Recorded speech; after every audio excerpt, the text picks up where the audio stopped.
নমস্কার বন্ধুরা, কেমন আছো সবাই? আশা করছি সবাই খুব ভালো আছো। আমরাও খুব ভালো আছি। এই ভিলেজ হাউস অফ চ্যানেলের নতুন আর একটা ভিডিওতে সবাইকে জানাই অনেক অনেক স্বাগত। সকাল হতে না হতেই দেখো কত সুন্দর রোদ বেরিয়েছে। তো আজকে মনটা খুব খুশি, কারণ সর্ষেগুলো শুকিয়ে যাবে। তো যাই হোক, আমি এখন গিয়ে আগে রান্নাটা সেরে নেবো, তারপর বাকি কাজ। দীপকে টিউশন মাস্টার পড়াতে চলে এসছে, পড়ছে। তো এই ফাঁকে একটু মাস্টারমশাইকে চাও করে দেবো। তো চলো, সারাদিন যতটুকু পারি তোমাদের সঙ্গে শেয়ার করবো, দেখতে দেখো, আশা করছি ভালো লাগবে। তো এখানে দেখো আমি ভাত বসিয়ে দিয়েছি, নিচে ভাতটা হয়ে এসছে, আর ডালটা বসিয়েছিলাম, ডালটাও সেদ্ধ হয়ে গেছে প্রায়। আজকে করছি মুসুরির ডাল। আর এখানে আমি ডিমের কারি বানাবো, তো সেই জন্য নিয়ে নিয়েছি এখানে ডিম, আর এখানে পেঁয়াজ, টমেটো, লঙ্কা এগুলো আমি কেটে রেখেছি। তো চলো রান্না বান্নাটা সেরে নিই, তারপর আবার কথা হচ্ছে। আজ বাইরে অনেক কাজ পড়ে আছে। ভাতটা হয়ে গেছে, আমি উপর করে নিয়েছি, আর এখানে আমি ডালটা ফোড়নে দেবো। তো ফোড়নে দিয়ে দিলাম আমি শুকনো লঙ্কা, একটু জিরে আর পেঁয়াজ। পেঁয়াজটা আমি একটু লাল লাল করে ভেজে নেব। এবার সেদ্ধ করা ডালটা আমি দিয়ে দেবো। এবার একটু ধনেপাতা দিয়ে দিলাম। জানো তো, অনেকদিন পর আজ মুসুরির ডাল রান্না হচ্ছে।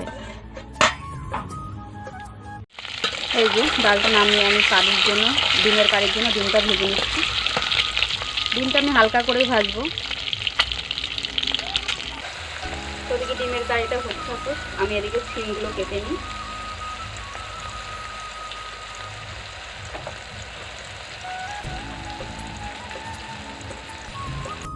উনুনে রান্না করতে গেলে না সব কিছু গুছিয়ে নিলে খুব ভালো হয়। তো আজকে আমার সকাল থেকে একটু তাড়াহুড়ো ছিল, তাই গুছিয়ে নিতে পারিনি। তো আমি বসিয়ে ভাত আর ডাল বসিয়ে দিয়ে ডিমের কারির মশলাগুলো গুছিয়ে নিয়েছি। এখন ডিমের কারি বসিয়ে দিয়ে সিমটা কেটে নিয়েছি। তেমনই হয়, কারণ উনুনে জাল দেওয়া আবার রান্না করা, মানে জিনিসপত্র গুছিয়ে নেওয়া, এটা খুব কষ্ট, ঝামেলা। কষ্ট তো না, ঝামেলা। তো যাই হোক, তো হয়ে তো গেল প্রায়। আমার ডিমের কারিটা প্রায় হয়ে এসছে। এবার সিমটা বসালে হয়ে যাবে। সিমটা আমি ভাজা করব না। ডিমের কারিটা প্রায় হয়ে এসছে, এখন আমি এতে একটু ধনেপাতা দিয়ে দেবো।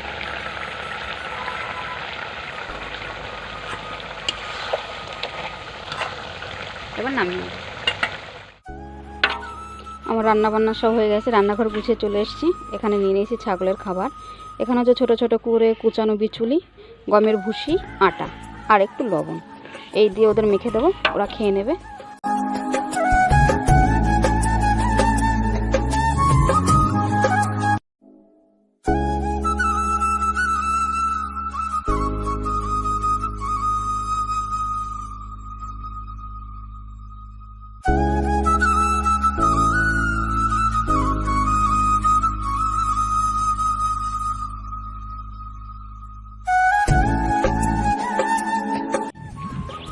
খুব সুন্দর রোদ বেরিয়ে গেছে, আমারও রান্না বান্না সব কমপ্লিট হয়ে গেছে। তো দীপকেও পড়িয়ে চলে গেছে, তো বাড়িতেই আছে, ওকে খাবার দেবো। এখন মাঠের থেকে গিয়ে সর্ষেগুলো রোদ ওঠা দেখে আর মনে বুঝলো না, তাড়াতাড়ি করে মেলে দিলাম। বাড়ির কুটোগুলো মেলে দিলাম, রোদ যদিও আসে না, পুরো পরিষ্কার করতে হবে। একটুখানি গরম হলে সর্ষেগুলো ঝাড়া দিলেই পড়ে যাবে। তো চলো, মাঠে যে জড়ো করা রয়েছে ওই দেখো দূরে, ওইটা কাগজটা সরিয়ে দিয়ে আসি। রোদ্দুরে মুচমুচে হয়ে থাকবে, পরে পিটালে তাড়াতাড়ি পড়ে যাবে। তা ফসল ঘরে ওঠার সময় একটু কষ্ট তো হয়ই, কিন্তু যখন ফসল ঘরে তোলা হয়, বস্তাগুলো ভর্তি ভর্তি থাকে, মনটা দেখে খুশি হয়ে যায়। তখন এই কষ্টগুলোর কথা কিছুই মনে থাকে না। আর এই ফসল যদি বৃষ্টিতে নষ্ট হয়, তাহলে যে কত কষ্ট হয় তা একমাত্র কৃষকরাই জানে। তো চলো, যেটা সেরে বাড়ি যাই, তারপর আমি আর দীপ খেয়ে নেব। তো চলো মুরগিগুলো ছেড়ে দিই।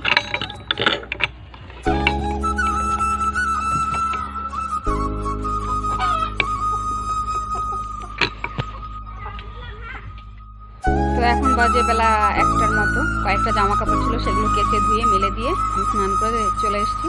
এখন সবার খাওয়া দাওয়া হয়ে গেছে। দীপের বাবা এই মাত্র খেয়ে গেল, দীপেরও খাওয়া হয়ে গেছে, এখন আমি খেয়ে নেব। তো চলো, খেয়ে দিয়ে যাবো বিকেলটা মাঠে। তোমরা সবাই জানো আমি ছাগলগুলো নিয়ে বিকেলটা মাঠেই কাটাই। তো এখন বসে আছি আমি মাঠে। এই দেখো, এই পাশে আমার ছাগলগুলো রয়েছে, ওরা খাচ্ছে, আর আমি মাঠে বসে আছি। তো এই সব কিছু নিয়েই আমার সংসার, ছোট্ট একটা সংসার। হাঁস, মুরগি, ছাগল, আমার পরিবারে যে কয়জন সদস্য সব কিছু নিয়ে আমার এই ছোট্ট একটা সংসার, আর এই সংসারটাকে আমি খুব ভালোবাসি। তো যাই হোক, আজকের ভিডিওটা এই পর্যন্ত। ভিডিওটা যদি ভালো লেগে থাকে অবশ্যই একটা লাইক করো, আর চ্যানেলটিকে এখনও সাবস্ক্রাইব করে না থাকলে এই চ্যানেলটিকে সাবস্ক্রাইব করে ছোট্ট চ্যানেলটার পাশে করো। খুব শীঘ্রই দেখা হচ্ছে নতুন একটা ব্লগের সঙ্গে। টাটা।